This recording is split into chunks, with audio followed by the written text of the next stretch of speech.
আসসালামু আলাইকুম রহমতুল্লাহ। ওয়ালাইকুম আসসালাম ওয়া রাহমাতুল্লাহি ওয়া বারাকাতুহু।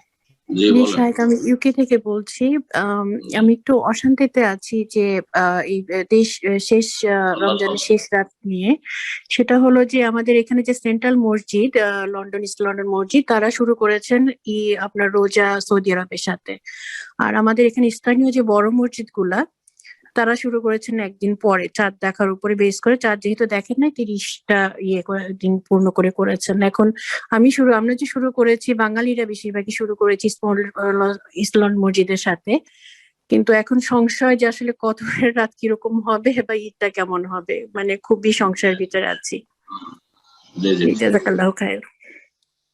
যারা সৌদি আরবের পশ্চিম দিকে বসবাস করছেন, পশ্চিমা দেশের লোকেরা, সেই ইউকে হোক, ইউরোপ হোক, অথবা আমেরিকা, কানাডা হোক, ব্রাজিল হোক, যারা সৌদি আরবের পশ্চিম দিকে বসবাস করছেন, অমুসলিম দেশে বসবাস করছেন, তাদেরকে বলবো যে আপনাদের ওখানে চাঁদ দেখার মতো যখন ব্যবস্থা নেই, হেলাল কমিটি, চাঁদ দেখার কমিটি এরকম নেই, অথবা সরকারের পক্ষ থেকে, মুসলিম সরকারও নয় যে এরকম কোন ব্যবস্থা আছে, তাহলে সৌদি আরবকে যদি আপনারা অনুসরণ করেন, এটাই আপনাদের জন্য বেশি ভালো হবে।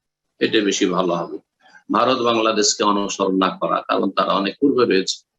হতে পারে যে তারা চাঁদ দেখতে পায়নি, কিন্তু আপনাদের সূর্য ডুবছে অনেক দেরিতে, তখন হয়তো চাঁদ হয়ে গেছে, চাঁদ দেখতে পাচ্ছেন, বা চাঁদ হয়ে গেছে। যখন সৌদি আরবে চাঁদ হয়েছে, তখন পশ্চিম দিকে চাঁদ হয়েছে, সম্ভাবনা বেশি। আর সুতরাং সৌদি আরবকে ফলো করে, যে ইস্ট লন্ডন মসজিদের কথা বললেন, যে তারা আপনার সিয়াম শুরু করেছে এবং তারা সেভাবে ঈদ করবে, এইটাই বেশি ঠিক।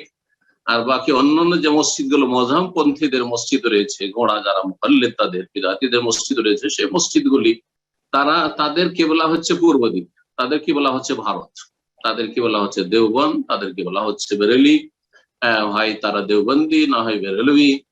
কথা বুঝতে পারছেন? তাদের কি বলা হচ্ছে কাকরাইল, তাদের কি বলা হচ্ছে দিল্লি নিজামুদ্দিন, রায়ওয়ান, পাকিস্তান। এই হচ্ছে অবস্থা তাদের। সুতরাং তাদের অনুসরণ করবেন না, আপনি সংশয় থাকার কোনো প্রয়োজন করেন না। আপনি যখন পশ্চিমা দেশে বসবাস করছেন, ইউকেতে থাকছেন, তখন সৌদি আরবকে ফলো করে সিয়াম শুরু করেছেন, সেই হিসাবে আপনি কদরের রাত আপনি ধরে নেন, আর ওইভাবে আপনি ইনশাআল্লাহ তাআলা লাইলাতুল কদর পাবেন। আল্লাহ যেন তৌফিক দান করেন।